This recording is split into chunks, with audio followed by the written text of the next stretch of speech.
ఎందుకయ్యా నీకింత దయా శ్రీకాళహస్తి నిలయ, ఈ మూగ జీవుల పైన, ఈ అల్ప ప్రాణుల పైన. ఎందుకయ్యా నీకింత దయా శ్రీకాళహస్తి నిలయ.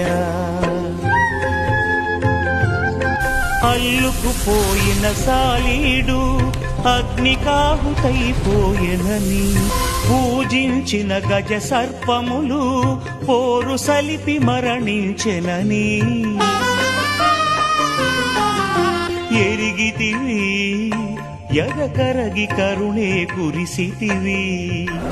సేవించిన పుణ్యముచే పవిత్రనించిపోయినవి. ఎందుకయ్యా నీకింత దయా శ్రీకాళహస్తి నిలయ, ఈ మూగ జీవుల పైన, ఈ అల్ప ప్రాణుల పైన. ఎందుకయ్యా నీకింత దయా శ్రీకాళహస్తి నిలయ.